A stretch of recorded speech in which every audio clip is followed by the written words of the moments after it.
Hey, you, yeah, come here. I got a question for you. Now, the latest Pokemon card set, Scarlet and Violet EX, just released Friday in Japan. Now, what do you think is more expensive? Do you think a Pokemon card is the most expensive chase card from this set? Or do you think a full art supporter, a human character, is the most expensive card from this Pokemon card set? I'll give you a couple of seconds. You don't need it. You know where this is going. It's Miriam, full art supporter, which is the most expensive card from Violet. And man, is she expensive.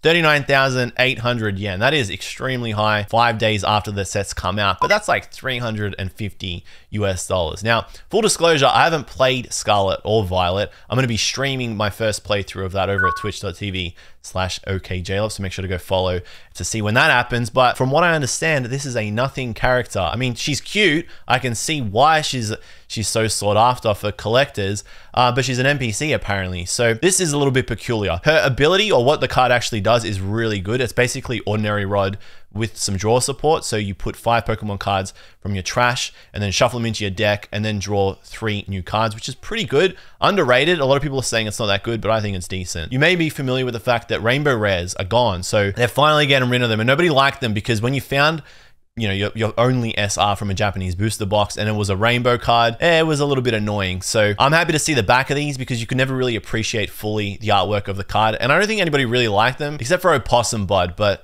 that dude's kind of weird. I'm kidding, Opossum. You know I love you, baby. The important thing about Rainbow Rares going, though, is that it means it's one less potential SR that you can find. So you've got a higher chance of finding the SR, the special or secret rare cards that you do actually want, like a full art supporter or a special art Pokemon card. Great decision from Pokemon, followed up by a divisive decision from Pokemon because the special art rare supporters from V-Star Universe have actually continued into Scarlet Violet EX.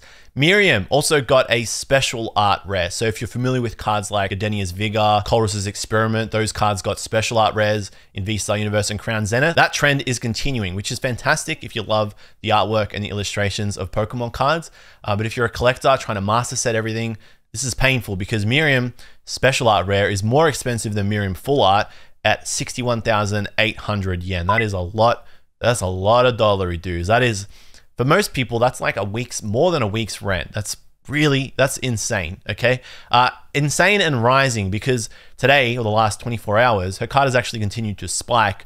We're now seeing it for like 75,000 yen. So, you know, 650, 700 USD. This is on Mercari and is happening in real time. And I think is an example of market manipulation, something I've spoken about quite a bit here on the channel. So continuing to rise, it's not going to last, in my opinion. By the way, I know it's been a long time between uploads. I've been working on some big projects in the background that I'm very excited to share with you guys. I owe you 3 giveaways. I'm going to run those over at twitch.tv/okJLUV during a live stream. If you missed the live stream, you can watch it again over at okJLUV streams. And hey, while we're here, like and subscribe. Back to the vid. Now, you'd hope that there'd be at least one Pokemon in the top 5 chase cards from these sets, and there is. It's Miraidon EX. This is just the regular rare version, but it is a fantastic setup card, and it is one of the chase here. It lets you search your deck for 2 basic electric Pokemon and then put them on your bench. This is a setup for the Ampharos deck, so you can find those Miriam on turn 1, evolve into Flaffy, and then Ampharos EX. Ampharos EX has a great attack, and this is also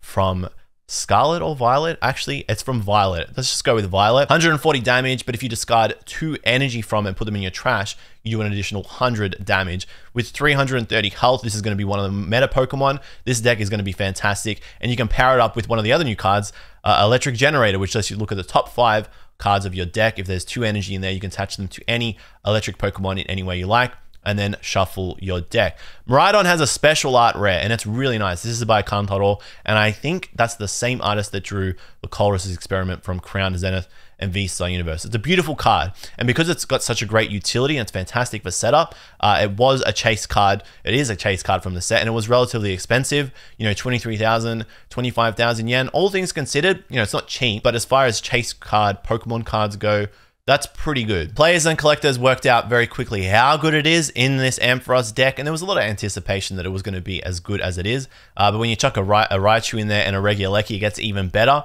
And within a day, this card actually spiked in price. So it's now 33,000, 35,000 yen on Mercari. The price is way higher than it was, and it's just an example of how rapidly Scarlet Violet EX Pokemon card prices are jumping. Now for Scarlet, one of the chase cards in that set, and actually one of the only really good cards from that set, is Penny.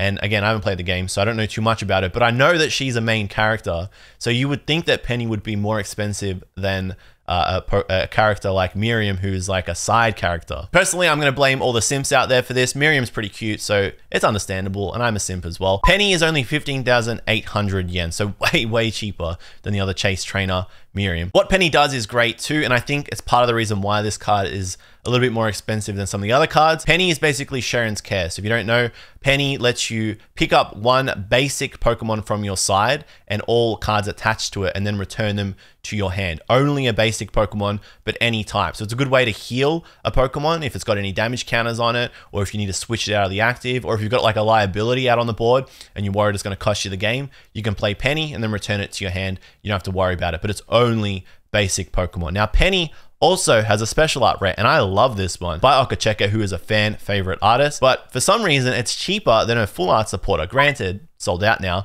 but the trend that I'd been seeing is that the special art rare was cheaper, which doesn't make a lot of sense because the special art rares are usually more sought after and they feel like there's less of them out there, and that's mostly because people are less likely to sell them to card stores. They want to keep it either in their deck or in their binder. But it's Miriam that is well and truly stealing the show here for both Scarlet and Violet EX. Remember, in Japan, they are two separate booster boxes. She's completely sold out here on Card Rush, and like I was saying before, her price has spiked dramatically, going up as high as 75,000 yen. Can't help but feel like we've had this conversation once before with a chase card from recent memory.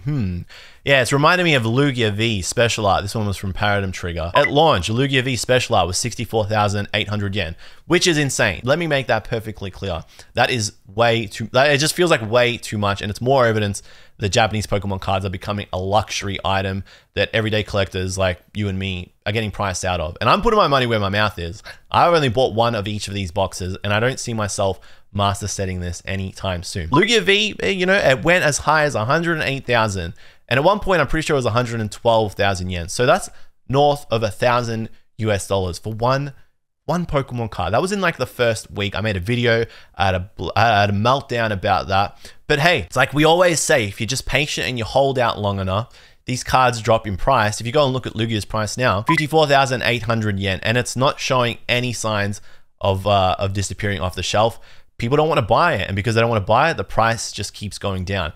This isn't even the cheapest that you can find Lugia V Special Art. So this is proof that if you wait long enough, the prices of these cards are going to come down from the first week. And I'm fully expecting that to happen for cards like Miriam and Miraidon. Now, I think it'd be naive to say that this was unexpected, considering Scarlet Violet sold more copies in Japan in its first 8 weeks than Sword and Shield did over 3 years. It's safe to say Scarlet and Violet are pretty popular Pokemon games. And around the world, it's evidence, it's the fastest selling game in Nintendo's console history, moving 10 million copies globally in 72 hours. This, coupled with the popularity of sets like V-Star Universe, means it shouldn't be a surprise that it's as popular as it is. People love the games and they already like Pokemon cards. They want to collect the new cards from their favorite game. But I don't think that popularity is reason enough for this set to be as expensive as it is as a booster box, and for the cards to be expensive as they are. You got to remember that this booster box is only supposed to cost about $50 US.